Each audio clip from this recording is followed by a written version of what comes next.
Pensemos por un momento en investigar un asesinato súper escabroso. Ya sabes, ¿eh? De esos que prometen sangre, cuchillos ocultos, confesiones a medianoche. Sí, el típico misterio oscuro. Pero, claro, imagínate que resulta que el principal sospechoso lleva, pues, 21 años viajando en un tren imaginario sin salir de su propia cama. Es que es un rompecabezas loquísimo donde las piezas parecen sacadas de, no sé, de puzzles completamente distintos. Totalmente. Bueno, antes de arrancar, un saludo enorme y muy cálido para toda la comunidad del canal de YouTube Podcast de Libros y Pelis. Qué gran momento para iniciar una nueva inmersión literaria. Y tanto que sí. Un abrazo a toda la gente de ese canal que nos escucha. Pues eso, que hoy no vamos a analizar un misterio convencional de esos de lupa y gabardina, para nada. Hoy nos sumergimos en la locura de Eloísa está debajo de un almendro, de Enrique Jardiel Poncela. Claro, es que no es un misterio normal. Porque, a ver, cuando la gente busca resolver un crimen, la mente humana pide orden por instinto, ¿verdad? Sí, claro, queremos que las pistas sigan una línea recta hasta la verdad. Eso es. Pues lo que hizo Jardiel Poncela con esta obra fue tomar esa línea recta, atarla en 40 nudos y literalmente lanzarla por la ventana. Madre mía, es que es tal cual. Pero para comprender esta auténtica bomba teatral hay que viajar un poco a su contexto.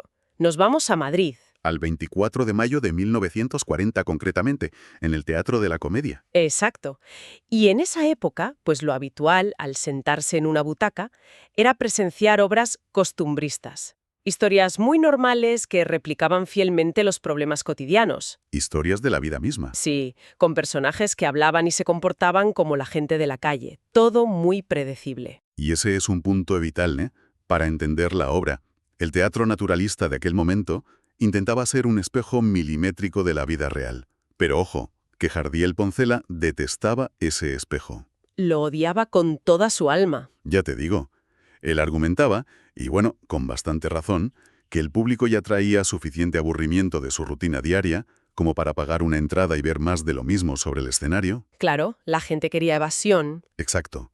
Su cruzada personal era inyectar lo que él mismo bautizó como una fantasía renovada. Pero, a ver, espera un momento. Si el público de 1940 estaba tan acostumbrado a, pues eso, a diálogos súper realistas y a problemas comunes, soltarles una comedia que roza el surrealismo absoluto tuvo que ser un choque tremendo, ¿no? Un choque brutal. Es que, o sea, ¿no corría el riesgo de que la audiencia simplemente no entendiera nada y desconectara a los 5 minutos? Pues fíjate, precisamente ese choque era el arma principal del autor. Jardiel no buscaba una transición suave para nada. Él quería dinamitar a los personajes tipificados. Esos clichés andantes que inundaban la cartelera madrileña. Eso es. Pero, y aquí radica su genialidad, no lo hacían lanzando caos sin sentido, porque sí, No era una locura aleatoria. para nada. Él operaba bajo un sistema que podemos denominar absurdo lógico. Me encanta ese concepto, absurdo lógico. Es que es así. Todo lo inverosímil que sucede, por muy extravagante que parezca en la superficie, posee una justificación mecánica y psicológica implacable dentro de la propia obra. Ostras, y esa voluntad de romper las reglas preestablecidas se hace evidente antes siquiera de que arranque la trama del asesinato, porque pensemos en la experiencia de quien asistió al teatro aquella noche. Sí, ponte en su lugar. Se levanta el telón, uno espera ver el típico salón burgués de turno con sus sofás y en su lugar la escenografía reproduce un cine de barrio. Así de buenas a primeras. Claro, el famoso prólogo transcurre durante el descanso de una película, con la gente entrando, saliendo, un caos. Constituye un movimiento metateatral de una audacia enorme, ¿eh? Pensemos que en los años 40 el cine era la gran novedad tecnológica. Era lo que empezaba a arrebatarle el monopolio del entretenimiento al teatro. Exactamente. Entonces, iniciar una obra de teatro simulando el interior de un cine es casi una declaración de guerra artística. Es, digamos, una manera de apropiarse del formato rival para contar tu propia historia. ¡Qué fuerte! Y además, el escenario está lleno de gente que aparentemente no aporta absolutamente nada a la trama de ningún crimen. Mucho ruido de fondo. Muchísimo. Hay un acomodador charlando con un botones que vende bombones, hay parejas de novios discutiendo sobre nimiedades, maridos y mujeres soltando refranes. Y hasta un señor que se ha quedado profundamente dormido sobre el hombro de un completo desconocido. Es alucinante. Parece puro ruido. Es como si alguien hubiera cogido, no sé, una escena postcréditos de una película moderna de Marvel. Sí, sí, de esas que van a 1000 por hora. Eso es, de esas que cruzan 1000 datos frenéticos y la hubiera plantado justo al principio de la obra, obligando a los espectadores a afinar muchísimo el oído para pescar la histeria principal entre todo ese bullicio. Y ojo que esa saturación sensorial tiene un doble propósito muy inteligente, no es gratuito. A ver, cuenta. En primer lugar, establece visualmente la inmensa barrera entre la gente del pueblo, que está ahí súper absorbida por sus pequeñas preocupaciones mundanas, y la alta burguesía. Que en esa escena está representada por Mariana y su tía Clotilde, claro, que son de la acomodada familia Briones. Exacto. Pero más importante aún, este caos esconde el verdadero motor de la trama a simple vista. Claro, el motor es Mariana. Porque, a ver, ella se encuentra refugiada en ese cine porque acaba de salir huyendo del concierto al que iba con su novio Fernando. Una huida en toda regla. Sí. Y al escuchar esto, pues uno esperaría que Fernando hubiera cometido alguna atrocidad terrible, que la hubiera maltratado o engañado o algo así. Sería lo lógico en un drama normal. Pues no, su gran delito resulta ser que es un hombre normal, o sea, se ha comportado de manera simpática, graciosa, afable, y para Mariana esa normalidad absoluta es algo completamente repulsivo. Lo cual le da la vuelta a la tortilla por completo, porque invierte la psicología tradicional de los protagonistas románticos. Totalmente. Mariana padece una necesidad casi patológica de misterio en su vida. Ella no quiere un compañero de vida ordinario. ¿Qué va? Ella necesita desesperadamente que su pareja sea un hombre envuelto en sombras. Eso es, alguien que esconda un secreto inconfesable. Y esta versión a la rutina es, fíjate, la primera pista sólida que nos da Jardiel de un tema mucho más profundo. ¿Cuál dirías que es? Pues que en esta historia la extravagancia funciona como un escudo contra un mundo predecible. Es pura supervivencia. Todo el escudo protector cobra todo el sentido cuando dejamos atrás el cine de barrio y entramos ya en el primer acto, directamente en la mansión de la familia Briones. Ahí es donde empieza lo bueno. Ya te digo, si Mariana huye de la normalidad buscando parejas misteriosas, su padre, el patriarca Edgardo, ha llevado la huida a otro nivel completamente distinto. A un nivel estratosférico, diría yo. Es que llevan nada más y nada menos que 21 años metido en la cama. 21 años. Y sin ninguna enfermedad física diagnosticada, ¿eh? Ni un simple resfriado, todo mental. Claro, el detonante fue que la tía Clotilde, que es la hermana de su difunta esposa, rechazó sus avances románticos. Y ante la negativa, él decidió, pues, acostarse y no volver a pisar el suelo jamás. Pero, ojo, que la renuncia física de Edgardo al mundo exterior no implica una renuncia a la experiencia en sí. Y es aquí donde el absurdo de Jardiel se vuelve increíblemente sofisticado. Cuéntanos esto, porque es alucinante. Pues resulta que Edgardo se niega a levantarse, ¿de acuerdo? Pero organiza unos complejos viajes simulados en tren sin salir de su habitación. Es de mis partes predilectas, te lo juro, por la ingeniería imaginativa que conlleva. ¿Es que es un despliegue tremendo? Obliga a sus criados, a Fermín y al nuevo sustituto que es Leoncio, a soplar silbatos, a arrastrar muebles pesados por la habitación, para imitar el traqueteo de los vagones, a recrear el ambiente de una estación. Un teatro dentro del teatro. Sí. Poniéndolo en términos tecnológicos contemporáneos, es como si Edgardo hubiera construido el primer sistema de realidad virtual de la historia, usando pues tecnología puramente analógica. Tal cual. Utiliza su servicio doméstico para generar los píxeles, el audio espacial y la sensación de movimiento de un viaje a San Sebastián. Todo para engañar a su propio cerebro y, bueno, aislarse de la realidad. Es que la analogía de la realidad virtual me parece sumamente precisa. Subraya un deseo absoluto de control por su parte. Claro, él controla todo. Al simular el viaje en tren, Edgardo controla cada variable del trayecto. O sea, no hay accidentes imprevistos, no hay rechazos amorosos que duelan, no hay sorpresas desagradables. Es un entorno 100% hermético. ¡Qué fuerte! Y lo fascinante de esta dinámica es comprobar cómo este rechazo a la realidad contagia a toda la mansión, a todos los habitantes. Observemos, por ejemplo, el comportamiento de la tía Micaela. La tía Micaela. Esa señora organiza patrullas nocturnas por la casa porque está obsesionada con que unos ladrones van a entrar a asaltarles. Va armada hasta los dientes, vigilando los pasillos. Y acompañada de sus 2 perros, que fíjate qué casualidad están convenientemente bautizados como Caín y Abel. Unos nombres que ya sugieren traición y sangre desde el minuto 1. Exacto. Y en medio de una de esas rondas de vigilancia tan paranoicas, ocurre un malentendido que desencadena el pánico absoluto. Un visitante, Ezequiel, que resulta ser el tío de Fernando, pues es mordido por los perros. Menudo lío se monta ahí. Tela. Durante la confusión del ataque, la tía Clotilde encuentra tirada una libreta de este hombre en el suelo. Y al abrirla, descubre una lista meticulosa de asesinatos confesados, con fechas y todo. Y claro, automáticamente se asume que Ezequiel es un psicópata despiadado, un asesino en serie de mujeres que se ha infiltrado en la casa. Con esa premisa, el público cae irremediablemente en la trampa del thriller clásico que el dramaturgo le tiende, ¿no? Irremediablemente, la mente del espectador ensambla rápidamente las piezas disponibles, la noche oscura, la mansión aislada, la libreta incriminatoria, el comportamiento errático de todos. Todo parece preparar el terreno para una historia de terror puro y duro. Pero, claro, la resolución temporal desinfla el terror hacia lo más ridículo. Resulta que la famosa libreta contabiliza los gatos que el hombre ha exterminado. O sea, mata felinos callejeros, no personas. Es un alivio, pero también es muy absurdo. Absurdo lógico. Volvemos a lo mismo. Ahora bien, durante este pánico generalizado, Fernando aprovecha el ambiente, que está supercargado de misterio y peligro, para llevarse a Mariana a su finca. Por fin le otorga esa cuota de oscuridad y de peligro que ella tanto ansiaba. Y hay un detalle que me fascina de este primer acto. Dime. Pues que en una casa rebosante de aristócratas excéntricos, montando trenes falsos y persiguiendo asesinos de gatos, parece que los únicos personajes verdaderamente cuerdos son los criados. Sí.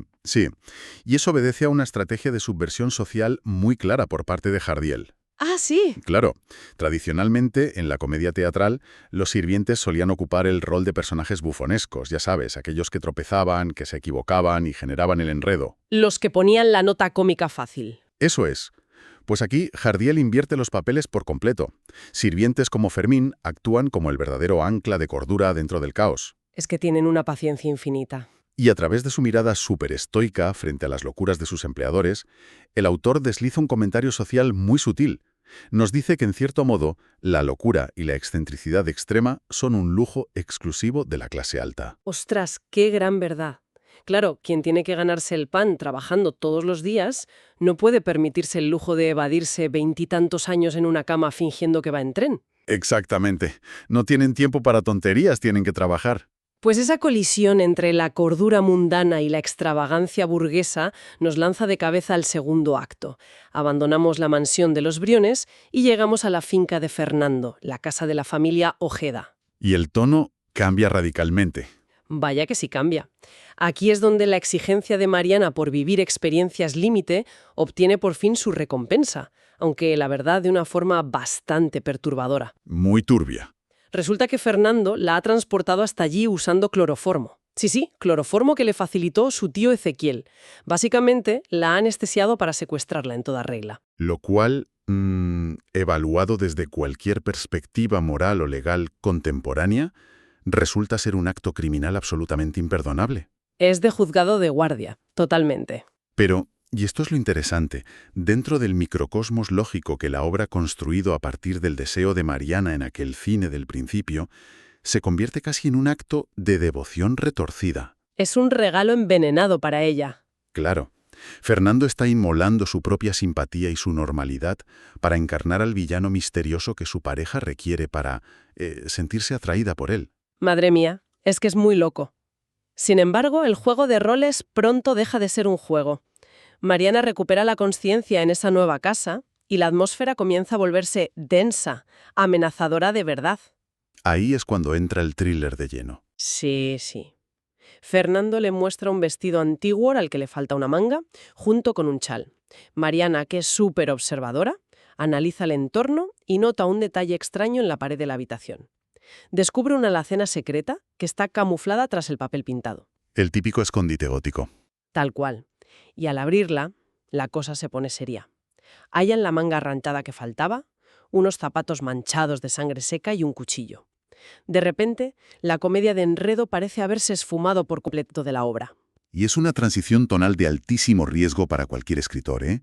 Entrelazar el chiste inofensivo sobre el asesino de gatos del primer acto, con imágenes viscerales de ropa ensangrentada, pues puede alienar al público si no se calibra a la perfección. Claro, te puede sacar de la historia. Exacto. Jardiel emplea la iconografía inconfundible de la novela gótica, pero la inyecta en un ecosistema donde las reglas de la verosimilitud ya han sido derogadas desde el minuto 1. Y vaya se han sido erogadas, porque a partir de este macabro descubrimiento de la alacena, la historia lanza una sucesión de giros que, sinceramente, desafían toda contención. Es un auténtico bombardeo argumental. No te da un respiro. Para nada. De repente, de la nada, una de las puertas de un armario de la habitación se abre y de su interior sale Julia. Así, sin avisar. ¿Y quién es Julia? Pues la hermana de Mariana, de la que toda la familia creía que llevaba 3 años desaparecida sin dejar ningún rastro. 3 años, que se dice de pronto. Y resulta que no estaba ni secuestrada ni muerta. Estaba oculta en esa finca porque se había casado en secreto con Luis Perea. El policía. Exacto. Un policía que, para más Inri, lleva días infiltrado en la casa haciéndose pasar por un sirviente llamado Dimas. A ver, seamos sinceros. Hacer aparecer a un personaje clave del interior de un armario ¿no es un recurso un poco facilón? O sea, un deus ex machina que rompe el pacto de credibilidad con la audiencia. Pues, a ver, lo rompería irrevocablemente en un drama de corte realista y serio, pero recordemos el principio del absurdo lógico que comentábamos antes. Vale, a ver, ¿cómo se sostiene esto? Si analizamos la psique de estas dos hermanas, criadas en un hogar donde el padre huye del mundo simulando viajes ferroviarios y la tía patrulla buscando crímenes ficticios con perros, pues sus decisiones radicales resultan hasta coherentes. Tienen un trauma familiar importante, claro. De la rutina, buscando un prometido misterioso y oscuro, Julia eleva ese mismo instinto de fuga a la enésima potencia. Finge su propia desaparición, contrae matrimonio con un agente encubierto y asume una vida totalmente clandestina. No es un recurso barato, es una respuesta traumática perfectamente alineada con el historial de la familia Briones. Ostras, visto bajo el prisma de ese trauma familiar continuo, la verdad es que el recurso encaja a la perfección. Pero es que el ritmo de revelaciones no frena ahí. ¿Qué va? Se acelera. De pronto, Edgardo, ese hombre que, recordemos, llevaba más de 2 décadas pegado al colchón, aparece caminando estoicamente por el salón de los Ojeda. El milagro de la obra. Ya ves. El chisme, la tensión y la crisis familiar alcanzan una magnitud tan colosal que logran un milagro médico instantáneo. Y todo esto converge en un plan que han orquestado entre Clotilde y Mariana. Que es el gran momento visual de la representación. Sin duda, en el momento culminante, Mariana desciende por las escaleras principales, vestida con ese traje ensangrentado que han reconstruido, justo en el momento en que la tía Micaela entra en la estancia. Visual y dramáticamente. Es el clímax indiscutible de la historia. Supone la escenificación física de la culpa reprimida. Qué buena forma de verlo. El autor transforma a Mariana en una especie de aparición espectral, forzando un colapso psicológico inmediato en la verdadera responsable de la tragedia latente. Claro, porque la tía Micaela, al toparse de bruces con Mariana luciendo ese vestido manchado de sangre, entra en un estado de pánico incontrolable y grita un nombre al vacío. Grita: ¡Eloísa! Eloísa, claro. Eloísa, que es la madre difunta de las 2 hermanas, la esposa de Edgardo. Y en ese grito caen todas sus defensas por completo. Micaela confiesa abiertamente. Se derrumba. Sí, confiesa que ella es la verdadera asesina de Eloísa. O sea, su obsesiva manía de organizar patrullas nocturnas con los perros no era una simple excentricidad pintoresca de una señora mayor. No, no era un rasgo cómico inofensivo. ¿Qué va? Era el terror genuino de una criminal que vivía esperando el momento en que la policía o el mismísimo fantasma de su víctima vinieran a exigir justicia. Indudablemente. Es que todos aquellos cabos sueltos, toda esa acumulación de manías extravagantes que durante el primer acto nos invitaban a la risa relajada, pues de un plumazo revelan su naturaleza opresiva y macabra. ¡Qué giro más brutal! La comedia luminosa era únicamente un mecanismo de defensa, una tapadera para ocultar una tragedia sangrienta de hace años. Y la pieza central del rompecabezas, fíjate, la que resignifica toda la obra, es el propio Edgardo, porque ahí se descubre que su exilio voluntario en aquella cama no guardaba relación alguna con el desamor romántico hacia Clotilde, como creíamos al principio. Eso era solo la excusa oficial. Exacto. Edgardo descubrió el espantoso crimen que había cometido su cuñada Micaela, y en un acto para protegerla del escarnio público y evitarle la cárcel, pues encubrió el asesinato. Él fue el cómplice silencioso. Enterró el cadáver de su propia esposa en el jardín de esa misma casa de los Ojeda, sepultándola debajo de un almendro. Y de ahí nace el famoso título de la obra, claro. Claro, esos 21 años sin salir de la cama no eran fruto de la apatía o del corazón roto, eran la materialización de una culpa inasumible, una parálisis vital autoinducida por el puro horror de convivir con la asesina y ocultar el cuerpo. Es que constituye el triunfo absoluto del autor.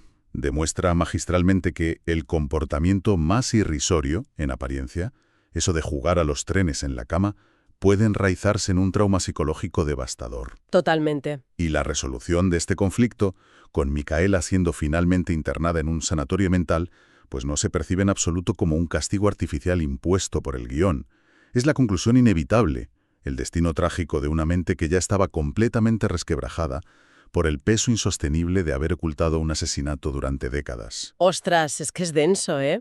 Pero, ojo, incluso después de haber desenterrado, figurada y literalmente, semejante nivel de oscuridad, el texto sabe perfectamente cómo descomprimir la presión en el espectador. Jardiel nunca olvida que está escribiendo una comedia. Eso es. El tío Ezequiel reaparece en escena, en medio de todo este drama, y resulta que sus gatos se han enzarzado en una monumental y ridícula pelea con los temibles perros de Micaela, con Caín y Abel. Una escena caótica para rebajar la tensión. Sí, sí. Al desvelarse el malentendido, Clotilde, que horas antes temblaba de terror creyéndolo un asesino en serie de mujeres, pues asimila que el hombre solo mata felinos callejeros. Y se le pasa el miedo de golpe. Y le planta el humillante apodo de Pelagatos, destruyendo por completo esa aura de criminal implacable que tenía. Es un mecanismo súper brillante para aliviar la carga dramática.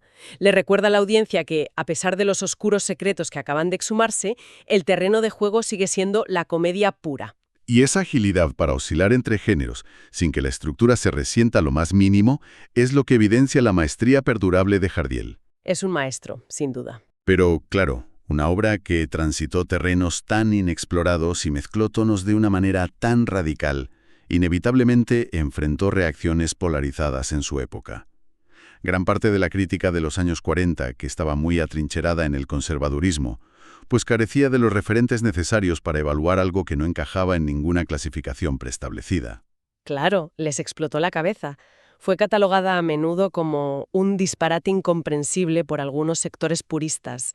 Sin embargo, el tiempo siempre actúa como el filtro definitivo, ¿verdad? Siempre pone a cada uno en su sitio. Lo que en su momento de estreno causó tanto desconcierto en cierta crítica, recibió el abrazo inmediato del público general y la veneración de todas las generaciones posteriores. Y es que el respaldo ha sido clamoroso a lo largo de las décadas. Fíjate que la cultura escénica e incluso audiovisual española no podría entenderse sin el impacto de esta pieza. Cierto. Apenas 3 años después de aquel polémico estreno, en 1943 ya se había producido una ambiciosa adaptación cinematográfica, nada menos que con la legendaria actriz Amparo Ribeles al frente del reparto. ¡Qué maravilla! Y la televisión pública española se encargó de incrustarla en la memoria colectiva, ¿no? Mediante adaptaciones muy celebradas en espacios míticos como Primera Fila en 1964 y El inolvidable Estudio 1 en 1973. Sí, la metieron en el salón de cada casa española. Por no mencionar que los escenarios teatrales nunca la han abandonado. Parece que cada década exige su propia reinvención de la familia Briones. Es un clásico que nunca muere. Existen registros de montajes emblemáticos en los años 60, en los 80, en los 90, entrando en los 2000, incluso giras nacionales recientes que han llenado plateas enteras con enfoques más vanguardistas, reafirmando que que una obra construida sobre el intelecto y el humor resiste impecablemente el paso del tiempo. Quienes exploran la literatura teatral hoy en día continúan elogiando esa capacidad tan asombrosa para amalgamar la carcajada abierta con la tensión del suspense criminal. Es que es una obra redonda. Pero, más allá de su evidente éxito comercial y crítico, La historia deja flotando en el aire una reflexión muy profunda que, fíjate, resuena con una vigencia enorme en la sociedad contemporánea. Cuéntame más sobre eso. Pues, si retomamos el planteamiento inicial de nuestra charla donde señalábamos que la excentricidad en esta familia operaba como un muro defensivo, cabría plantearse una duda existencial muy potente. A ver. Ante un mundo moderno que somete a los individuos a una presión constante por encajar, por mantener una normalidad casi robótica y una rutina gris de obligaciones interminables, la pregunta ¿es realmente la locura de los personajes una patología clínica? ¡Ostras! ¿O podría interpretarse, bajo otra luz, como un acto brillante y subversivo de rebelión contra el aburrimiento existencial? ¡Qué barbaridad de pregunta! Es un prisma analítico fascinante, la verdad, porque redimensiona a todos los habitantes de la historia. Cambia toda de perspectiva, sí. Claro, según esa perspectiva, no estarían desquiciados en absoluto. Simplemente se negarían en redondo a ser engranajes predecibles de una maquinaria social que es aplastante. Y esa idea nos deja con una pregunta incómoda, pero a la vez maravillosa para la gente que nos escucha en este momento. Una de esas preguntas para llevarse a casa. Exacto. ¿Hasta qué punto, en medio del trajín de nuestro día a día, no nos inventamos también pequeños viajes en tren imaginarios para lograr soportar el peso agobiante de la rutina? Ahí le has dado. Quizás, en el fondo, esa ansiada cordura universal esté profundamente sobrevalorada, cuando la realidad que nos rodea carece por completo de misterio. Se trata de una posibilidad enormemente evocadora. Al final, esa fantasía renovada no representaba únicamente una exigencia técnica y estilística de Jardiel Poncela para oxigenar el teatro español, que también. Claro. Se erige como una necesidad intrínseca de la condición humana para asegurar su propia supervivencia emocional. Necesitamos esa evasión. Totalmente de acuerdo. Pues con ese poderoso pensamiento acerca de los límites borrosos entre la cordura, la necesidad de evadirse y la rebeldía íntima, ponemos el broche final al episodio de hoy. Ha sido un viaje espectacular. Sin duda. Extendemos nuestro más profundo agradecimiento a toda la comunidad de Podcast de Libros y Pelis por acompañarnos sin reservas a través de este fascinante laberinto de secretos familiares, cloroformo y misterios enterrados bajo la tierra. Un placer absoluto, como siempre. Evidencia el poder inagotable que poseen las grandes historias clásicas para desarmar nuestras certezas más arraigadas, arrancarnos una sonrisa genuina y sobre todo desafiar la forma en que observamos lo cotidiano. Ojalá los viajes personales, ya sean tangibles o emprendidos desde la imaginación de una habitación cerrada, sigan estando siempre llenos de un buen misterio. Hasta la próxima inmersión literaria.